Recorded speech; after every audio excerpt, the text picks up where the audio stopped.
Avec Gilles Trignard Résidence, vous êtes confortablement installé pour regarder Si on parlait. L'entrepôt du bricolage, filiale du groupe Samsé, vous présente Si on parlait.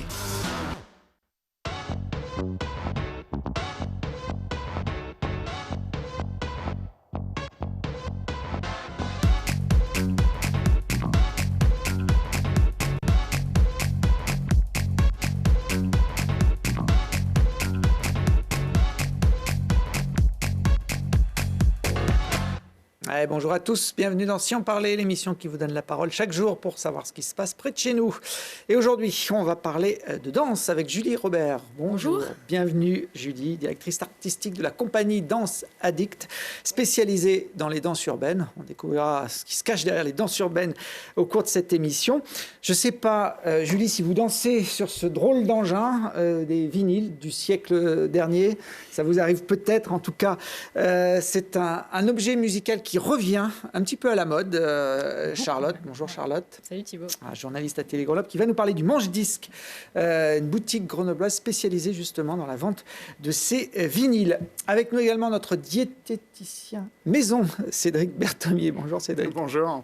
Voilà, le printemps est là avec lui son lot d'allergies et vous allez nous donner quelques conseils pour limiter un petit peu le risque alimentaire, le risque d'allergie en vérifiant son alimentation. Les manifestations saisonnières, pour utiliser le terme médical. Ouais. Mais... Voilà. Donc effectivement, il y a des choses à faire. Le printemps, c'est aussi la saison des allergies, mais c'est aussi la bonne période pour faire du ski, fameux ski de printemps, ski de randonnée. C'est pas Shams Hébert-Bérard qui va me contredire là-dessus. Bonjour, bienvenue. Bonjour à tous. Guide de haute montagne, basé dans la région grenobloise. Shams, vous allez, au cours de cette émission, nous emmener découvrir les plus belles cabanes et refuges non gardés des Alpes, et notamment ici dans nos massifs isérois. C'est la thématique que vous avez donnée à ce guide, ce topo guide qui est sorti il y a quelques semaines aux éditions du Chemin des Crêtes. Cabanes et refuges non gardés, c'est une bonne façon effectivement de découvrir le ski de randonnée. Ski de rando, c'est devenu presque une activité grand public ces dernières années. Et ouais, c'est devenu, on va même dire un peu une grand public, dans le sens que tous les gens qui pratiquaient la montagne, avec la fermeture des stations notamment ces dernières années, se sont mis à faire du ski de randonnée. Ça pose un problème pour les professionnels d'avoir comme ça une fréquentation peut-être beaucoup plus importante qu'il y a quelques années de la montagne hors piste, on va dire? On va prêcher pour notre paroisse, on va plutôt dire l'inverse. Ça donne de la clientèle supplémentaire? Oui, ça donne de la clientèle, puis ce sera un peu égoïste de dire que c'est pas une bonne chose. Maintenant, à nous de prodiguer les bons conseils pour que ça se passe bien. Alors, on a vu effectivement des débutants s'y mettre. J'ai en face Cédric, qui est aussi moniteur de ski.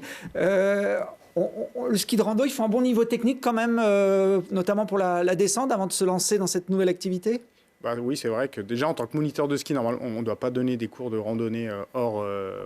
c'est que pour les guides de haute montagne. Nous, on peut faire que de l'initiation en bord de piste, on va dire. Ouais, dans les domaines skiables. Voilà, exactement, grosso modo.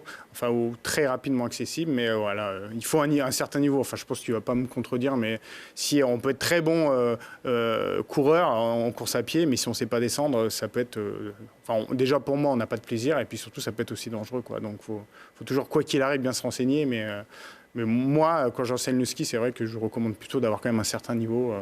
À part si vraiment on descend sur la piste de ski bien damée pour vraiment faire une initiation. Mais si on va un peu sortir des sentiers battus puis découvrir jusqu'au bout un peu plus, je conseille quand même un certain niveau au début, quoi. Bon, puis on peut conseiller effectivement, quand on débute, de peut-être se faire encadrer par un guide ou un professionnel. Ouais, bien sûr. Mais c'est intéressant ce que tu dis. Il y a quand même, je pense maintenant, la majorité des domaines skiables qui ont mis en place des pistes de ski de randonnée.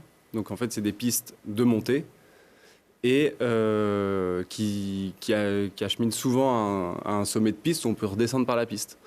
Donc c'est aussi une façon de pouvoir dire que le ski de randonnée est accessible à tout le monde qui veut bien faire l'effort de monter à pied. Ouais. Avec en plus l'intérêt de ces itinéraires en station, c'est qu'ils sont sécurisés. Donc ils sont sécurisés. Le risque d'avalanche qui est un peu inhérent quand on pratique le ski de randonnée, là, il n'y en aura plus. On n'a plus à s'en soucier.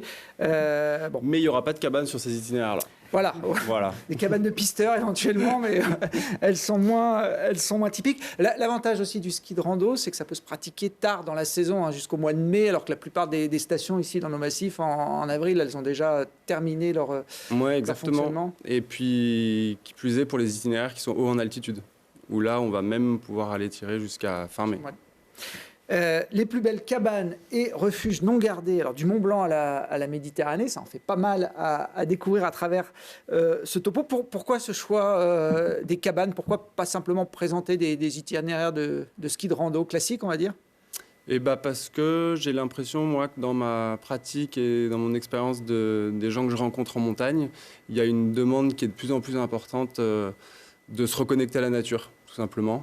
Et ces cabanes non gardées, c'est vraiment une façon de revenir aux choses simples. Donc, de faire fondre la neige pour avoir de l'eau, de faire brûler du bois pour se chauffer et de discuter avec la personne qui est en face de nous parce que souvent, il n'y a pas de réseau téléphonique. Oui, parce que contrairement aux refuges, on va dire, classiques qui sont bien référencés avec des gardiens où on accueille les randonneurs été comme hiver, ces cabanes, elles sont laissées libres pour les montagnards, mais il n'y a pas d'organisation. On en trouve beaucoup d'ailleurs, certainement même plus que des refuges dans les massifs alpins. Ouais. Elles ne sont pas gérées en fait. Alors elles ne sont pas gérées au jour le jour par quelqu'un sur place. Elles sont souvent gérées par des associations ou des mairies qui les entretiennent, mais c'est au bon vouloir des randonneurs de s'occuper d'elles en fait. À qui elles appartiennent Alors, chaque cas est particulier. Ça peut être une mairie, ça peut être une association de randonneurs, une association de cabanes. Notamment dans Beldon, il y a un collectif qui s'appelle Tous à Poil qui s'occupe de rénover des cabanes et assez souvent des mairies. On a une idée de combien de cabanes habitables, entre guillemets, existent sur les massifs alpins? Peut-être quelqu'un a une idée, moi j'en ai pas. On ne va pas les compter, il y en a énormément. Il y en a énormément. Là, 32, en fait, c'était une façon de pouvoir proposer à tout le monde une sorte de voyage à travers les Alpes, un voyage en cabane, quoi. Mais on aurait pu faire un livre que sur la région grenobloise. Autour de Grenoble, il y en a des dizaines et des dizaines et des dizaines. Elles sont toujours en accès libre, ces cabanes? On peut rentrer comme ça Alors à l'hiver, elles sont très souvent en accès libre. L'inverse est faux. L'été, elles ne sont pas toutes en accès libre parce que c'est souvent les lieux d'hébergement des bergers.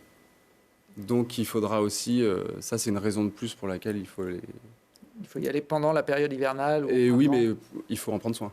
Aussi. Parce qu'elles servent, on va dire, pour une activité professionnelle. On voit quelques-unes de ces cabanes, notamment les cabanes iséroises que vous avez photographiées au cours de ce périple. Alors, de l'extérieur, ça a l'air charmant. À l'intérieur de ces cabanes, c'est un peu plus rudimentaire en termes d'équipement. Rustique, voilà, c'est le mot. Ouais, c'est rustique. Certaines plus que d'autres, certaines moins. Il y a quelques nouvelles cabanes où il y a des chauffages d'ambiance qui sont proposés, où il peut y avoir du gaz, des réserves de bois qui sont acheminées par des bénévoles. Et il y en a où on voit passer un peu derrière, où il n'y a rien du tout. Donc ça veut dire qu'il faut être autonome quand on vient, parce que l'objectif de ce guide, c'est d'aller jusqu'à ces cabanes, mais aussi d'y passer la nuit, donc il faut être un peu équipé par contre. Ouais, mais on peut rebondir là-dessus en disant que si on cherche du confort et d'aller passer un moment à se relaxer, il y a tous ces refuges gardés qui sont tenus par des gens super qui adorent la montagne, qui sont des passionnés, qui gardent les refuges, qui vous font à manger, qui vous chauffent le... Faut et donc, si on va par ça. Bien sûr, oui, je pense qu'il faut commencer par ça, pour avoir une première expérience. Mais si on va en cabane, on va chercher cette rusticité. Une nuit en cabane, Julie, ça vous a déjà Ça m'est pas arrivé, mais franchement, ça me tente. En plus, j'ai regardé le livre là tout à l'heure, et franchement, il y a des objets architecturaux magnifiques, je pensais pas. Ah oui, elles ont un cachet en général, hein, ces cabanes. Oui, il y en a plusieurs qui sont vraiment belles. Ça, c'est... On va pas, c'est pas très sympa pour la France, mais la majorité des jolies cabanes sont italiennes. En fait, en Italie, c'est beaucoup plus facile d'un point de vue urbaniste d'aller installer des cabanes. Et en fait, si vous avez dans votre famille quelqu'un qui est mort en montagne, par exemple, ça arrive très souvent que les Italiens fassent une petite cagnotte, construisent un refuge avec un architecte, comme toi, et viennent déposer la cabane sur un endroit où on leur a donné l'autorisation. Et donc dans le livre, on va trouver Corradini, Enrico Olivero, qui sont toutes des cabanes qui sont franchement magnifiques. Vous la mettrez dans votre jardin, quoi. Bon, là, le but, c'est quand même d'aller en montagne pour découvrir celles qui existent, notamment dans les massifs isérois. Alors, j'en ai choisi une qui est très connue, en tout cas, qui est très facile d'accès, qui s'appelle le Habert de Pravuta. C'est juste à côté de la Dent de Crawl, qui est une cabane qui a plus de 3 siècles d'histoire. Celle-là. Ouais, elle avait été construite par les Pères Chartreux. À l'époque, et puis elle a été rachetée par la commune. Maintenant, c'est un berger qui l'occupe pendant la saison estivale. Et cette cabane, elle est sympa parce que moi, j'habite en dessous, à Saint-Imier. Donc, un étage en dessous quand même, on pourrait habiter plus près, mais dans la vallée, vraiment juste sous la Dent de Crawl. Et cette cabane, elle revêt pour les jeunes de notre vallée, c'est un rite initiatique. On est tous allés dormir là-bas quand on avait 14-15 ans. Nos parents nous déposaient au parking et on allait faire notre première nuit en montagne seul. Plus ou moins arrosé, mais ça, on en parlera pas. Je ne suis pas sûr qu'il y avait besoin de chauffage pour ce type de soirée. D'autant que là, au printemps, comme c'est la Chartreuse, c'est peut-être plus facile d'y accéder à pied qu'en ski de rando. Hein. Ouais. Avec l'enneigement. Cabane festive qui, elle, fait partie plutôt du haut de gamme. On voit à l'intérieur là, de cette cabane. Depuis la rénovation. C'est déjà bien aménagé. Parce que moi, quand j'y allais, elle n'était pas du tout comme ça. Hein. C'était un sol en terre battue avec un poêle qui fumait tellement que je me souviens qu'on mettait tous les masses de ski à l'intérieur. Bon, donc une cabane comme ça, on y vient, elle est ouverte. Exactement. Et on s'installe pour la soirée, plus si affinité. Une autre en Chartreuse, un peu plus intimiste, peut-être un peu moins connue, c'est le refuge des Bannettes, qui se trouve sur l'autre côté de la Chartreuse, au-dessus de la vallée de Vorep. Quand on va vers le Voironnais, on le voit, ce petit refuge en pierre, alors qui n'est pas forcément effectivement très, très joli, mais qui offre une ambiance un peu différente. Ouais, alors celui-là, comme quelques cabanes du livre, ça permet aussi d'aller explorer des massifs qui sont peut-être un peu moins connus. Et en Chartreuse, pour les Grenoblois, Chartreuse, ça rime tout de suite avec Pravuta, Dent de Crawl et Chamchaude. Et c'est vrai que cette partie du massif-là, elle est peut-être un petit peu plus confidentielle. Et c'était une façon d'ouvrir vers cet endroit-là. Les cabanes autour de Grenoble, elles ne sont pas toutes super belles. Mais les mettre dans ce livre, c'était une façon aussi de parler du fait qu'il fallait respecter ce patrimoine qui nous était offert et qu'il fallait l'entretenir. Et autour de Grenoble, parce qu'il y a une forte pression démographique, il y a aussi, on en parlait tout à l'heure, des dégradations. Et ce livre, pour moi, je l'ai marqué dans l'introduction du chapitre. Pour moi, la partie la plus importante du livre, c'est comment se comporter en cabane. Parce que il y a des dégradations, il y a des fermetures de cabanes, mais par contre, il y a aussi des belles histoires, des fenêtres changées, des objets qui sont changés par les randonneurs, des gens qui nettoient, qui vont s'en occuper. Et ça fait aussi plaisir à voir. Il y a une forme d'autogestion de ceux qui utilisent ces cabanes tout au long de l'année. Et moi, j'aurais presque tendance à dire qu'il y a peut-être moins de dégradation qu'avant, parce que maintenant... vous ne pouvez plus faire une dégradation dans une cabane si quelqu'un vous voit. C'est un crime. C'est un crime. Un crime de montagnard. Mais exactement. Effectivement, il y a une autorégulation. Et la plupart, dans le massif de Beldon, par exemple, sont très bien équipés, très bien restaurés. Vous évoquiez effectivement cette association. Mais on ne va pas se cacher que sous le Grand Colomb, il y a une cabane qui a été fermée et qui a été privatisée. Dans le vallon de la Cime de la Jasse, elle a été privatisée par un monsieur qui en a fait un refuge gardé. Donc, il faut faire attention. Julie, si vous allez dormir à la cabane des Bannettes, voilà ce qui vous attend à l'intérieur. Hein, c'est petit, je crois qu'il y a 6 couchages maximum. Les matelas sont fournis ou il faut monter avec Il y a des matelas aux Bannettes, il faut avoir envie de s'allonger dessus, mais... Bon, il vaut mieux venir avec son duvet quand même, avec un petit peu d'équipement. Là, on a vu qu'il y avait 6 places dans cette petite cabane. Comment on se fait quand on arrive et que c'est déjà plein, puisque par définition, on ne peut pas réserver une cabane non gardée. Et c'est le premier arrivé, premier servi. Donc on redescend. Alors, la réalité est qu'on redescend très peu souvent parce qu'en fait, il y a une entraide en montagne. Tous ceux qui pratiquent la montagne savent qu'il y a une entraide. On se sert alors. Donc on se sert. Donc on peut très bien se retrouver à 25 dans une cabane de 12. Voilà.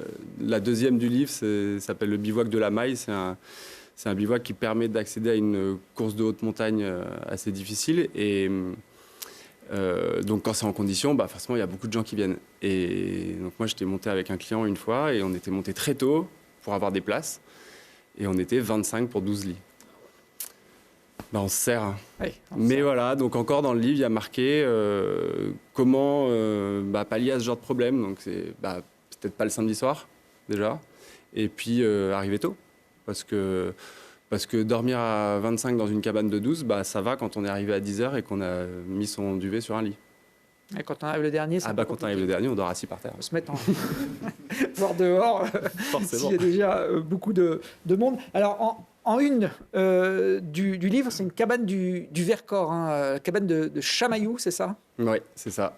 Qui est, elle, plutôt originale, c'est joli dans son architecture. Ouais, qui est super belle. Il y en a une autre pas très loin qui est comme ça aussi. Et cette cabane, on l'a choisie en photo de couverture parce que c'est quand même c'est une cabane emblématique pour les Grenoblois. La vue, elle est tellement belle sur une montagne tellement emblématique pour la vallée que beaucoup de gens connaissent cette cabane. Et pour moi, ma petite histoire perso, c'est que j'avais vu une photo en été, la même photo en fait, en été. Avec et je m'étais dit, il faut que pour ce livre, j'ai une photo de cette cabane en hiver. Et donc je m'étais rêvé cette photo. Et en fait, je peux pas dire ça à l'antenne, mais sans le Covid, j'aurais jamais pu faire cette photo parce qu'en fait, c'est un endroit tellement fréquenté qu'il y a toujours des dizaines de randonneurs qui sont là. Et là, avec le Covid, nous, les professionnels de la montagne, on avait le droit de s'entraîner. Donc, on a pu aller faire cette photo. Partie des privilégiés en tant que guide de haute montagne qui avaient le droit d'y aller sans l'attestation et en sortant, on va dire, du kilomètre réglementaire. Et ce qui avait permis effectivement de faire une photo sans trace, pratiquement par les vôtres, j'imagine. Après, soyons honnêtes, c'est une trace faite pour. J'aurais pu arriver par le côté, mais... Ouais, on aurait pu être complètement vierge. Bah oui. Voilà, en tout cas pour ce clin d'œil. Au Vercors, il y a 32 itinéraires, 32 cabanes et puis des itinéraires de ski de randonnée qui vont avec. Alors, ça va effectivement sur tout l'arc alpin. Je crois qu'il y en a même jusqu'en Corse dans cette édition. Et ouais, il y en a une en Corse pour faire un clin d'œil à l'île de Beauté et puis dire un peu à tout le monde qu'on peut skier en Corse. D'ailleurs, il y a un moniteur de ski qui a enseigné en Corse ici. Il paraît que Cédric a donné des cours dans une station corse. Oui, au Val d'Ez, c'est ça, ouais. Il y a quelques années. Ouais. Il y avait de la neige. Il y avait de la neige, ouais. Elle reste pas longtemps, mais il y avait de la neige et c'est une sacrée expérience avec le folklore corse. Je n'oublierai jamais. Voilà, il y a aussi des montagnards dans l'île de Beauté et puis quelques petites stations de ski. En tout cas, c'est un bouquin que je vous recommande si, comme moi, vous vous intéressez à toutes ces petites cabanes qu'on découvre au fur et à mesure des randonnées. Alors, ça marche l'hiver là, pour le ski de rando, mais c'est des cabanes aussi qu'on peut découvrir en mode rando pédestre pendant la saison d'été. On peut le trouver où, Cham, ce guide ? Dans pas mal de librairies, beaucoup de librairies spécialisées montagne. Et après, on le trouve chez Artaud, on le trouve au Vieux Campeur.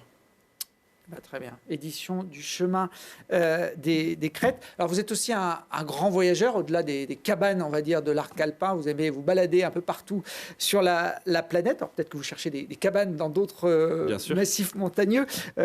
J'ai quelques images d'un de vos périples. C'est il y a quelques années, vous étiez parti en vélo. On est où, là ?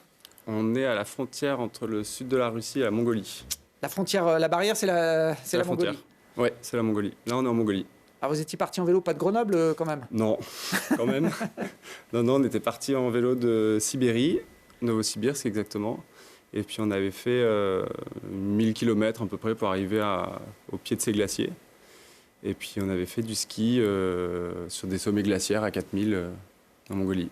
L'objectif d'aller faire du ski de rando sur les sommets de Mongolie, j'imagine qu'il n'y a pas autant de monde que dans les sommets alpins dans ce type de région. Il y a des cabanes aussi ou pas? En Mongolie, il n'y en a pas parce qu'il y a une tradition nomade où il y a des yurts. Mais par contre, on a skié en Géorgie, il y a des cabanes. En Turquie, il y a des cabanes. Il y a des cabanes partout. En fait, il y a des cabanes là où les gens habitent. Les cabanes, ce n'est pas des trucs de touristes. On voyait là. C'est des habitats de la montagne. Il n'y avait pas de cabane au sommet, en tout cas, de Non. de ce sommet de Mongolie. La neige en Mongolie, elle est comment par rapport à celle qu'on peut connaître ici?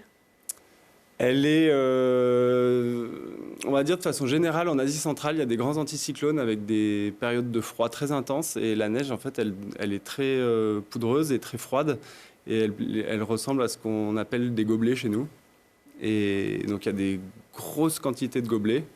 Donc, ça fait des conditions très dangereuses, mais incroyables à skier. Eh ben, on a vu. Donc, on skie pas le raid en Asie centrale. Ouais, on évite. En tout cas, Voilà. si on veut revenir. Dernière petite séquence de vos voyages. Alors ça, c'est plus récent. C'était l'année dernière en Sibérie. Ouais, là, on voit le lac Baïkal en fond. Cet immense lac au milieu de la Sibérie. Et là, c'est vrai que c'est une région qui est vraiment connue comme le Japon pour sa poudreuse. Bon, j'espère que vous en avez bien profité de la C'est Sibérie. moins d'actualité. Hein. Voilà. Je ne suis pas sûr que vous y retourniez l'hiver prochain, mais bon. Non. Merci, Shams, en tout cas, de nous avoir fait voyager. C'est vous la tête la première dans la neige. Il y avait un bon style, Cédric, hein, quand même, en tant que professionnel. Freestyle, Oui. quoi. Bon. Allez, je ne sais pas si on danse dans les cabanes de Sibérie ou des Alpes pour se tenir chaud, mais nous, on va passer à notre rubrique culture.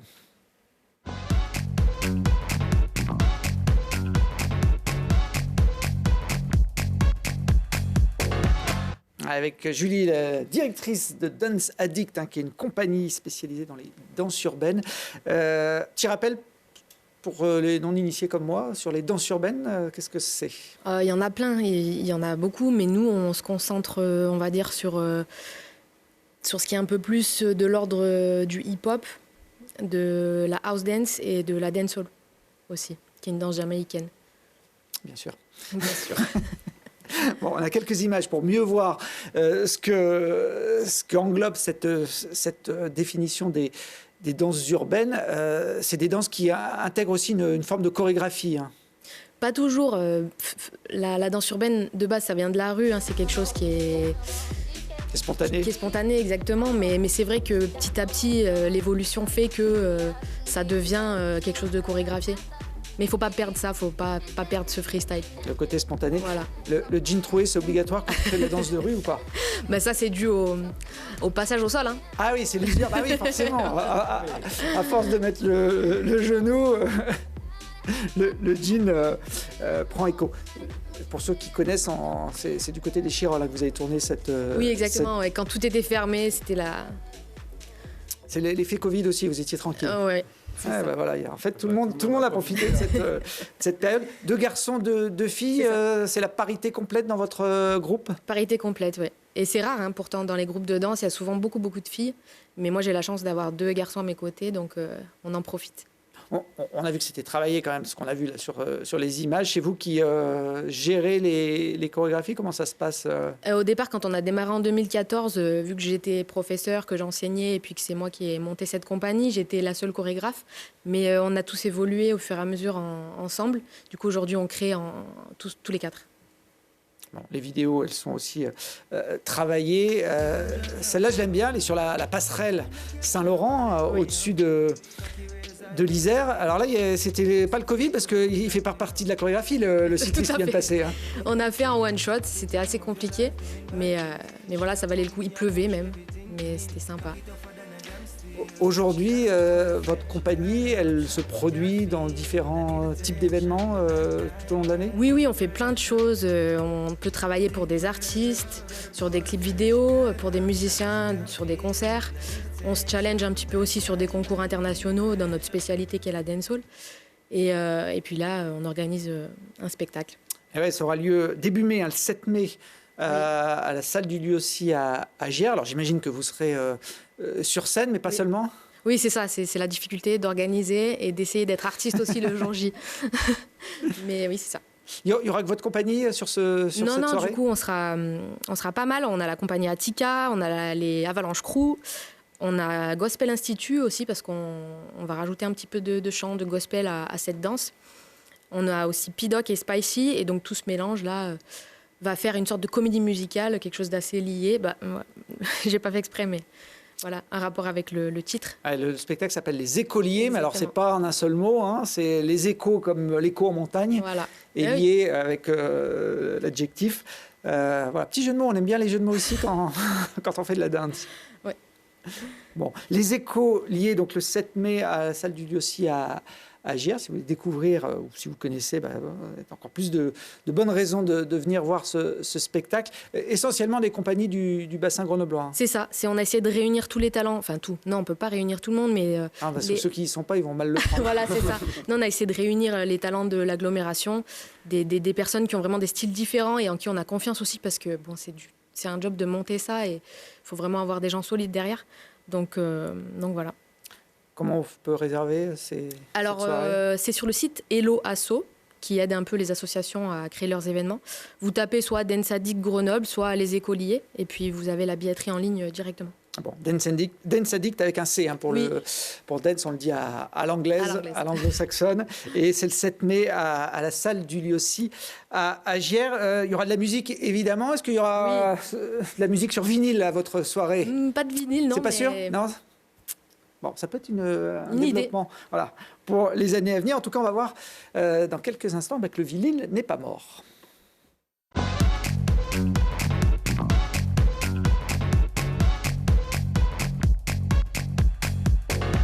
Je devrais appeler la rubrique redécouverte, parce que moi je pensais que le vinyle, Charlotte, c'était fini depuis bien longtemps, que c'était un objet du siècle passé. Et tu vas nous parler d'une adresse pour les passionnés de musique qui fait revivre cet objet.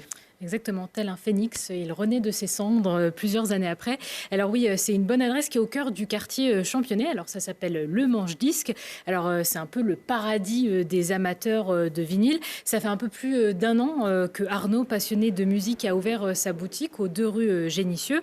Alors c'est un espace qu'il a voulu assez polyvalent parce que ça s'appelle Le Manche-Disque, parce que c'est à la fois un endroit où on peut flâner, chercher ses vinyles, et puis on peut aussi prendre un café, s'arrêter. Enfin, c'est vraiment plus un petit peu qu'une boutique de vinyle. C'est énormément d'articles qu'il a, puisqu'il y a à peu près 10 000 articles qu'il a en boutique. Donc, je suis sûre qu'il y aura de quoi te satisfaire en termes de vinyle. Il y a aussi énormément de styles musicaux. Il y a du jazz, il y a du rock, de la pop, du blues, de l'électro, de la house. Enfin, il y a vraiment un grand nombre de styles musicaux différents qui sont représentés. Alors, le manche-disque, c'était un outil qu'on utilisait dans les années 70-80. Une petite boîte où on glissait notamment les 45 tours pour pouvoir les écouter. Tous ces vinyles, c'est des anciens. Là, tu nous as amené une petite collection. Ouais. Alors, j'ai vu passer Led Zeppelin. Là, j'en ai un de Queen que j'ai sorti. Donc, c'est des vinyles qui ont été commercialisés il y a 20, 30 ans et qui ont été conservés par des collectionneurs. Comment ça se passe? Alors, il a des deux. Il a aussi du neuf, mais comme il a de l'occasion, il y a beaucoup d'occasions parce qu'effectivement, il y a beaucoup de gens qui cherchent à se refaire une collection ou qui, justement, aiment bien ce côté du vinyle d'antan, qui est un peu différent du vinyle d'aujourd'hui. Donc il y a vraiment de tout, et en fait c'est les gens, soit c'est lui qui va trouver des personnes qui ont des collections, soit c'est carrément les personnes eux-mêmes qui apportent leur vinyle parce qu'ils veulent s'en débarrasser et pour qu'ils aient un petit peu une seconde vie. L'autre avantage vraiment de ce lieu, en tout cas pour moi qui suis amatrice de vinyle, c'est qu'en fait tous les vinyles d'occasion on peut les écouter sur place avant de les acheter. C'est-à-dire que dans l'endroit où en fait il sert des cafés, il y a des platines qui sont au mur, et du coup chacun peut écouter son vinyle pour se dire tiens, est-ce que c'est celui-là que je veux? Est-ce qu'il est en tip-top état? Est-ce qu'il n'est pas griffé? Enfin, voilà, c'est vraiment aussi un des plus de ça. Et puis l'autre plus aussi, c'est bien sûr Arnaud. Ça fait 8 ans qu'il collectionne les vinyles. Et c'est vraiment quelqu'un qui va pouvoir vous aiguiller en fonction de vos choix, de ce que vous cherchez. Tout n'est pas forcément aussi sur les bacs devant vous. Il y en a plein aussi dessous parce qu'il a énormément de quantité d'articles. Donc, c'est vraiment aussi cet aspect-là qui est très agréable. Alors, on parlait des collecteurs. Est-ce qu'aujourd'hui, il y a des vinyles qui sortent comme un groupe sort un nouvel album, par exemple? Oui, regarde, attends, dans les vinyles que j'ai, typiquement, un des vinyles qui a fait parler l'année dernière, c'est le dernier vinyle d'Adèle, 500 000 presses. en 2021. Donc elle a sorti son vinyle en même temps qu'elle sortait son CD. Exactement, ça sort en même temps, sauf qu'elle avait réservé son créneau parce qu'il y a très peu d'usines qui pressent des vinyles. Et du coup, tout le monde a un peu fait la queue parce que 500 000 presses, c'est quand même énorme pour l'industrie du vinyle. Donc il y a plein d'artistes qui se sont calés en fonction de sa sortie. Mais oui, en ce moment, le vinyle a vraiment la cote. Pour te donner un petit peu une idée. D'ailleurs, est-ce que tu sais combien de vinyles ont été vendus en France en 2021 ? Est-ce que tu as une idée ? Aucune idée. 500 000 peut-être comme, tu rajoutes un zéro. 5 millions 200 000. Pour te donner une idée, c'est 33% des ventes physiques, en fait, le vinyle. C'est-à-dire qu'il y a 2 tiers de CD et 1 tiers de vinyle. 1 tiers de vinyle, oui, c'est ça. Ah oui, ça a vraiment ça a pris plus de 3% en 2016. Depuis 2016, donc c'est un support qui est en constante évolution. Alors, ce qui fait qu'il y a aussi cet aspect-là, c'est que le vinyle, ça reste aussi un objet de collection. Il y a, contrairement au CD, il y a aussi tout cet aspect touché. Il y a le visuel, il y a aussi les vinyles qui sont travaillés, qui peuvent être vraiment différents du vinyle, du disque micro-sillon tout simple, noir, qu'on avait l'habitude d'avoir. Donc, il y a vraiment ce côté-là, et c'est aussi un support qui séduit de plus en plus les jeunes. Quand je suis allée dans la boutique tourner le reportage, je pense que plus de la moitié des personnes que j'ai vues avaient moins de 40 ans. Il y a aussi une contrainte quand même avec le vinyle. Alors déjà, on regardait comme ça pour savoir s'il était rayé ou pas à l'époque. Celui-là est à peu près clean. Mais c'est qu'il faut un manche-disque, ou en tout cas une platine pour pouvoir l'écouter.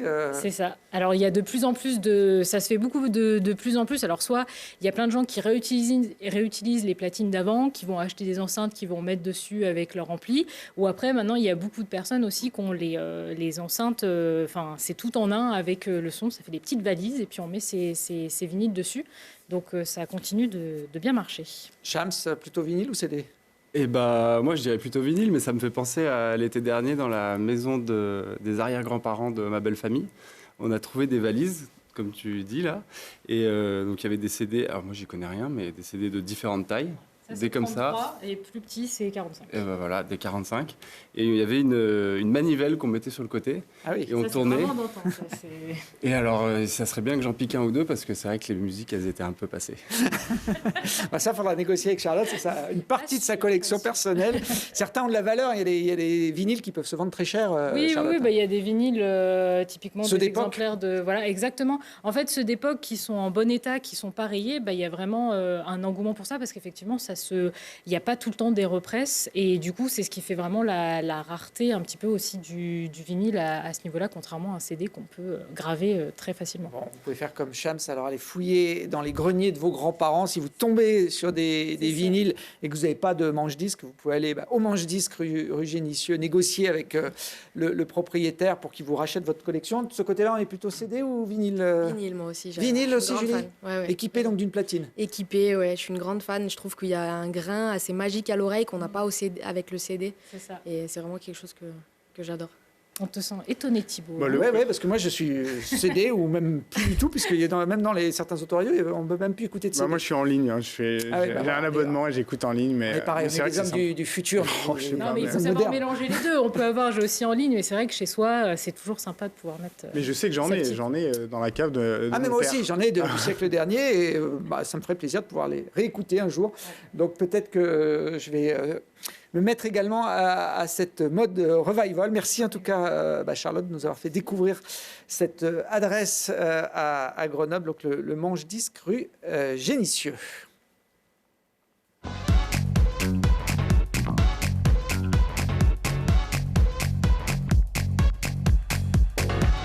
Alors, on n'a pu parler ni vinyle ni ski avec Cédric, mais diététique. Cédric qui est nutricien du sport et allergicien, j'ai vu également. C'est le bon terme ? Oui, c'est un terme qui effectivement peut être utilisé. Ouais.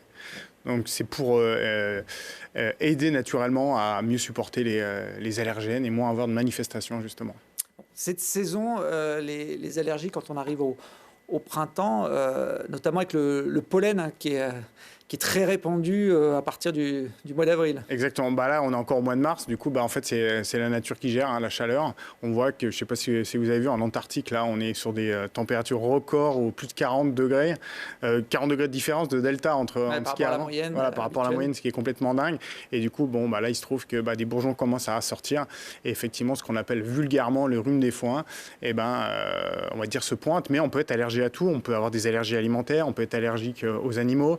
On peut être allergique à des substances, à des médicaments, à des polluants. Et on peut être même allergique pour certaines personnes où il y a une forte croissance, malheureusement allergique aux ondes avec les nouvelles antennes et toutes les ondes qui peuvent nous traverser. C'est des choses qu'on ne sait pas encore trop gérer, qui sont un peu embêtantes pour les personnes qui en sont, on dit, hypersensibles pour ces personnes-là. Ouais, pour le pollen, par exemple, je crois que c'est le réchauffement climatique qui le fait se développer de plus en plus.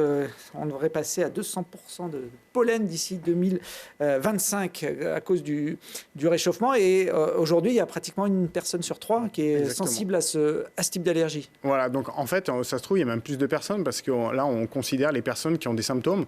Aussi bien, vous êtes peut-être allergique, mais sans avoir en fait des symptômes parce que vous avez une petite allergie. On appelle ça une hypersensibilité. Mais c'est clair que ça va être que croissant, d'autant plus que maintenant, si vous mixez un pollen et de la pollution, en fait, vous créez un autre allergène, si on peut dire. Donc, vous créez encore on va dire un mélange de molécules où vous pouvez vous pouvez développer de l'allergie. Donc, en fait, c'est presque sans fin. Et effectivement, améliorer son mode de vie peut aider à limiter les manifestations. À Grenoble, d'ailleurs, il y a des capteurs d'Atmo qui surveillent aussi les taux de pollen, qui donnent des niveaux chaque jour en fonction de ce qui se passe dans l'air. Alors, il y a plusieurs solutions pour éviter ça. C'est d'arrêter de respirer. Ça fonctionne très bien. Pas longtemps, mais ça fonctionne très bien. Sinon, il y a aussi jouer sur les habitudes alimentaires. Tout à fait. Alors, avant d'en parler, juste effectivement, il y a même des applications pour savoir si vous êtes allergique. Si vous ne savez pas encore trop à quoi, vous avez des applications où vous allez sur le RNSA, c'est le réseau national, je ne sais plus les deux autres, je crois que c'est la pollution et les allergènes. Et les jours où vous êtes très embêté, vous pouvez mettre le nom de votre ville. Et comme ça, vous pouvez essayer de recouper à quoi vous êtes allergique sans faire forcément des tests. Et après, quand après vous savez que ça vous chatouille le nez, vous pouvez dire aujourd'hui j'essaie de rester chez moi ou de mieux manger, je vais en parler juste après, et changer un peu son mode de vie. Donc effectivement, d'un point de vue alimentaire, il y a des choses à faire. C'est déjà essayer de manger un peu plus sainement, d'accord, parce que souvent quand on a une manifestation allergique, c'est qu'on a trop d'inflammation dans le corps. C'est ce qu'on appelle l'histamine, qui crée en fait toutes ces démangeaisons, tous ces éternuements et ces rougeurs. Et il faut amener des vitamines et des minéraux qui vont en gros tamponner cet excès, cette réaction inflammatoire à l'histamine. Donc il faut manger grosso modo plus de fruits et légumes. Il faut éviter tout ce qui est acidifiant, parce que ce qui est acidifiant dans le corps, c'est ce qui augmente l'inflammation. Donc en gros, ce qui est acidifiant, c'est tout ce qui est transformé. Donc tout ce que vous achetez, tous les plats préparés, tous les biscuits que vous achetez, toute la viennoiserie, tout ce qui est bon pendant une certaine période. Voilà, faut ce qu'on appelle, je ne peux pas dire tous les aliments, mais il faut avoir une alimentation plutôt anti-acide. Voilà, comme ça, on limite l'explosion d'histamine, comme on dit. Parmi les fruits et légumes, il y en a plus particulièrement adaptés ? Toujours déjà respecter les fruits de saison, clairement. C'est vrai que j'ai déjà vu là dans les étals des tomates arriver, des fraises et tout ça. C'est une aberration déjà en termes de goût parce que ça n'a aucun goût. C'est une aberration en termes écologiques parce que ça vient de loin déjà pour le transport. Enfin de loin, même si ça vient d'Espagne ou même du sud de la France. Ça demande énormément d'énergie à être fabriqué parce que tout simplement, il faut chauffer les serres. Donc c'est une aberration de faire ça. Prendre tous les aliments de saison, notamment tous les choux qui ont du soufre. Et le soufre, il se trouve qu'il est hyper important pour stopper justement, pour calmer un peu les relargages d'histamine dans le sang. Alors ça, c'est côté alimentaire, mais voilà. On peut aussi modifier un peu son mode de vie pour essayer de se protéger de ces allergies. Effectivement. Déjà, on a du mal à le comprendre, mais il faut aérer son habitat, donc le matin ou le soir, parce que c'est là où il y a le moins de mouvement d'air, on va dire, dans les villes, où donc vous avez moins de chances de faire rentrer des allergènes chez vous. Et puis après, c'est essayer de faire le ménage un peu plus souvent. Mais si vous avez pas mal de tissus, donc que vous ayez des tapis, de la moquette ou des draps ou des rideaux, les aspirez plus souvent. Maintenant, on est tous à avoir des masques, malheureusement, si on peut dire. Chez soi, on a du stock, donc ne pas hésiter à les mettre quand vous sortez pour vraiment être le moins embêté, clairement. Bon, c'est dommage, on a eu le droit de plus les mettre, mais Cédric nous dit il faut les remettre, non pas pour le Covid, mais pour les allergies. Et puis après, on peut s'aider de différentes choses, de compléments alimentaires notamment. Ce qui est vraiment aussi de saison, c'est la sève de bouleau. La sève de bouleau est super parce que ça permet... Sève de bouleau. La sève de bouleau, Ça se mange. Non, ça se boit, ouais. Ah, ça se boit. Ça se boit, ouais. C'est pareil. Et en plus, on a plein de producteurs, plus du côté Savoie. C'est une boisson qu'on boit sur 3 semaines. Ça élimine vraiment les excès de l'hiver. Ça baisse aussi énormément l'acidité, donc l'inflammation. Et c'est vraiment des remèdes qui sont utilisés, qui sont ancestraux, aussi bien en France, en Europe et même en Scandinavie, où il semblerait que ça vienne de là-bas, on va dire cet usage. Et après, vous avez les œufs de caille aussi qui stoppent vraiment. C'est un antihistaminique naturel. Et la quercétine, voilà, c'est les 3 principaux que je recommande. Quercétine, sève de bouleau. Sève de bouleau. Le bouleau. Et les œufs de caille. Et les œufs de caille, ouais, tout à fait. Donc, soit à manger ou en cas de crise, en gélule, évidemment. Par contre, ça ne sert à rien pour les œufs de caille, par exemple, d'en faire un traitement préventif. C'est vraiment le prendre. C'est symptomatologique. Au du moment coup. où on a des symptômes. Exactement. Bon. Et du coup, dernier petit point, le thermallergicien, c'est effectivement des techniques, on va dire, énergétiques pour désensibiliser à tous les types d'allergènes qu'on peut avoir pour éviter justement les médicaments et que ça soit plus pérenne. Bon. Si jamais, malgré tous ces conseils, ça passe pas, vous pouvez aller voir directement Cédric. Tu proposes des consultations un peu sur mesure. Exactement, on s'adapte. Des pathologies que les gens peuvent rencontrer toujours autour de la diététique, de l'alimentation. Il y a le site internet mydiet.fr qui permet de faire le relais là-dessus. Bon, moi, j'ai retenu la sève de bouleau. Je ne connaissais pas cette boisson. C'est plutôt bière, mais... Si tu la laisses fermenter, il y aura de l'alcool. Mais par contre, ça ne sera pas très bon. D'accord. Merci. En tout cas, on termine avec notre dernière rubrique.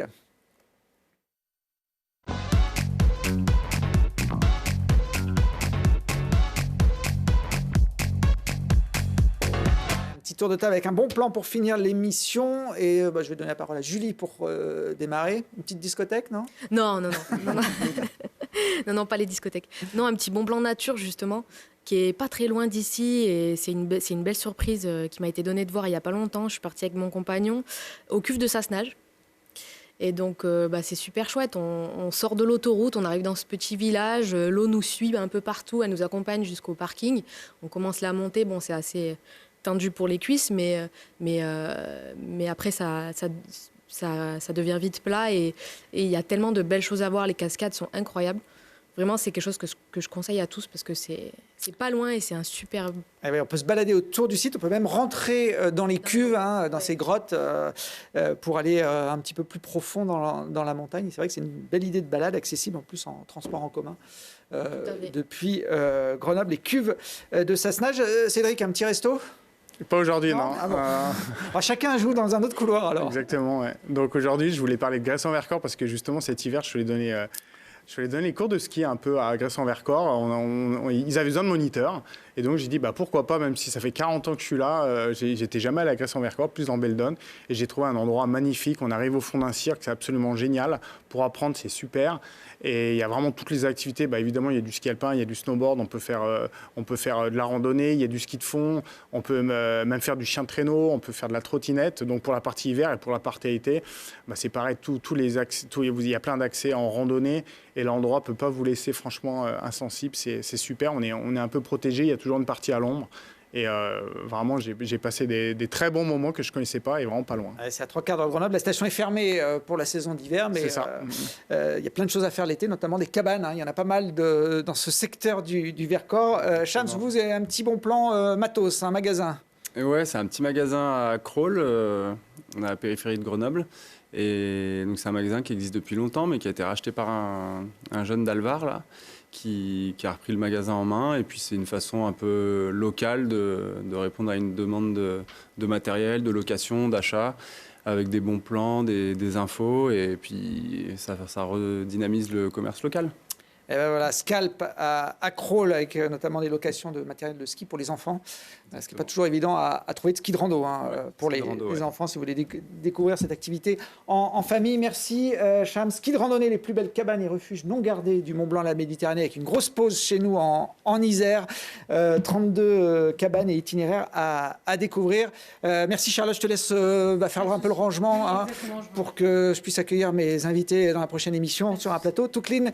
Merci en tout cas de nous avoir suivis.